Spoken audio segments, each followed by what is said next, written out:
a very positive mental health state.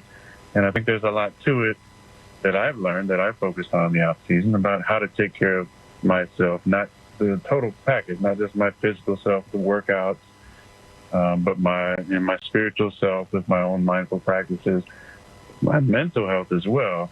What's the best way to take care of that? And that's what I've been doing this off season. That's why I've taken the time I've taken and done the things or not done the things that I've done. And I'm very thankful for that time. Brendan, what did you make of what Aaron Rodgers had to say? Yeah, well, first, let me start by saying this.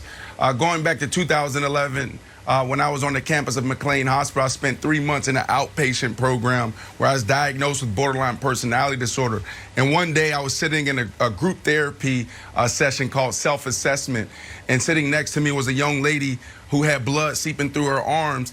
And that was the first time I heard about self-harming. And then there was another young lady sitting next to me who talked about taking her life the night before. And I couldn't believe I was having these conversations. And we all got up after. I went to Reebok's headquarters to go train. This was the year of the lockout. And they went back to work. One was a student, one was an insurance broker. And in that moment, standing in the parking lot, I saw 200, 300 cars out there. I said, oh my goodness, how many people are walking amongst us or living next to us, suffering in silence or suffering, and we have no clue.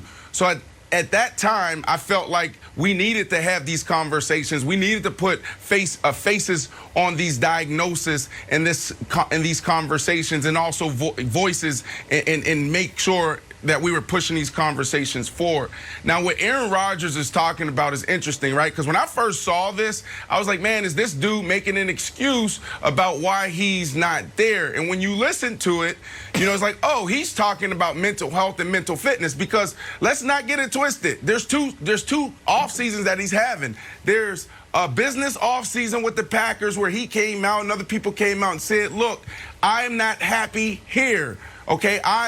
I feel disrespected. So let's put that conversation on the side. Let's put it on the shelf. The other conversation, the mental health conversation, which is awesome. I'm glad that he brought it up, because we don't talk about it enough. Every time we cover the athlete, Naomi Osaka or any other athlete, the first thing we think about is physical, physical, physical. We don't talk about the thing that is 80% mental, and that's our mind. Right? So why don't we train our mind enough? Why don't we develop our brain if life in sport is 80% mental? So Aaron Rodgers is right. There's one side of the spectrum that is impairment, and on the other side of the spectrum, we're talking about performance.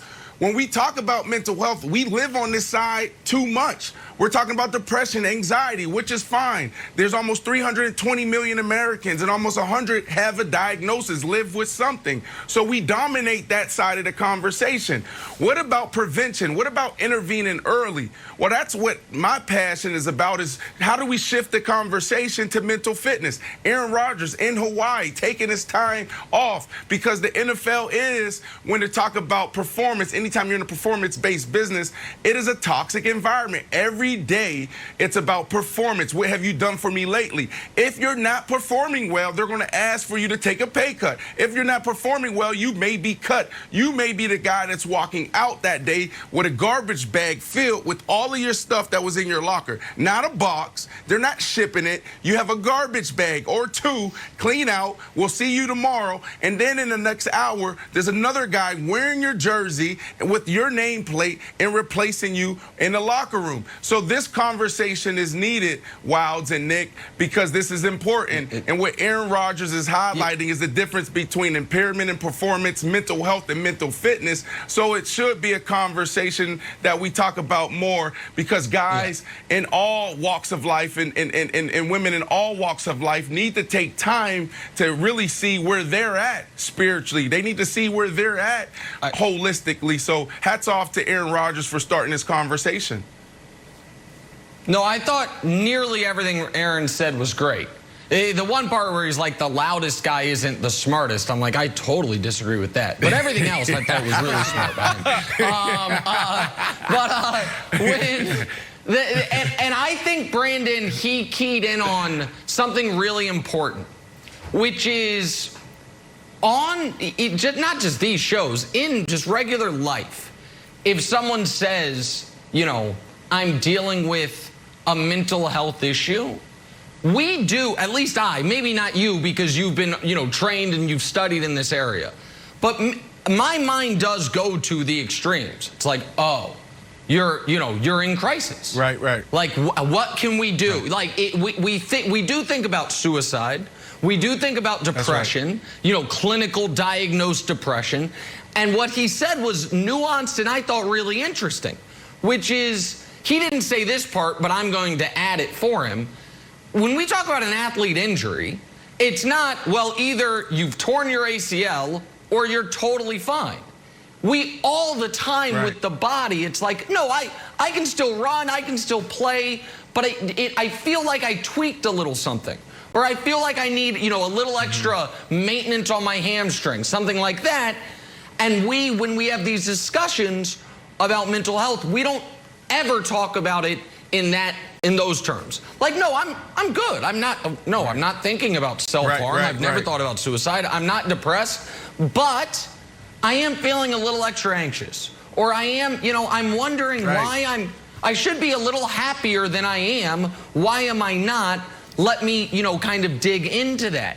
And I think it was, you know, it took a certain type of bravery for Kevin Love a few years ago to say, listen, I'm dealing with depression. Took a certain type of bravery for Naomi Osaka to be like, you guys don't understand why these press conferences are so tough for me. This is a different type of thing from Aaron. It's not so much bravery as much as it is just helpful in moving the conversation to, he's not saying I'm depressed. He's saying, no, I just wanted to do a little tweaking. I want to do a little maintenance. Right. No, you're 100%. I love what Aaron Rodgers is doing. Like you said, you're pushing the conversation forward, right? New movement equals new language. The stigma around mental health, it's like debilitating. But if we start saying mental fitness, it changes how we approach it, how we talk about it.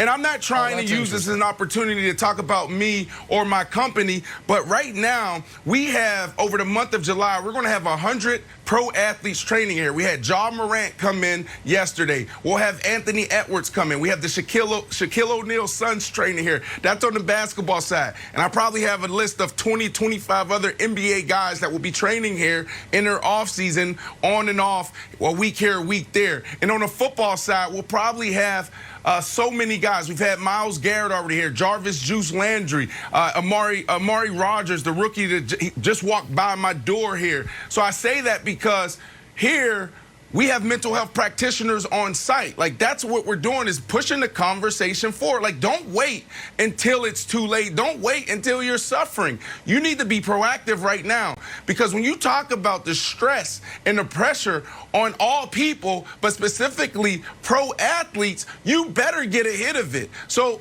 one of the things that we do here, Wilds, and I just want to throw it to you because I don't want to turn this into a House of Athlete thing, but on Wednesdays, like tomorrow, when Ja Morant come in here and Jarvis Juice Landry come in here and Leonard Fournette come in here, they can't do anything physical. It's all mental health. It's called Mental Fitness Day. So we have group therapy, that self-assessment group that I just talked about. You'll see a group of guys doing that, the college athletes, the pro athletes, and then general population and focus groups. We have recovery and we have Vinyasa Flow. If you want to go pound some weights and go run, you can go find another facility. But it's important as people and athletes to make sure you're proactive and you don't just live in the space of health and wellness, but also just performance, because it's important to be on both sides of the spectrum. So it's an important conversation. I'm glad that Aaron Rodgers is pushing the conversation forward. All right, and I had a question for you, Brandon. How do you think that ends up manifesting in everyone's professional world, whether you're an athlete, whether you're a dentist, whatever you're doing? I think the mental health, mental fitness, I maybe mistakenly always put those in sort of two different categories. And when I think mental fitness, I may have an arcane view of it, of like, all right, there's flashing lights and you've got to hit them. But like, how do you see mental fitness bringing people to the next level, whether you're an athlete or whether you're an orthodontist? Peak performance. Let's just talk about the pros, right? Like, It was up until 3 years ago where it was mandated that every organization, every team had a clinician on staff. Like it was at their discretion. Some teams had them, some teams don't. They made that change a couple years ago, which is interesting to me because we keep saying this. This is a thing that we've been saying for years.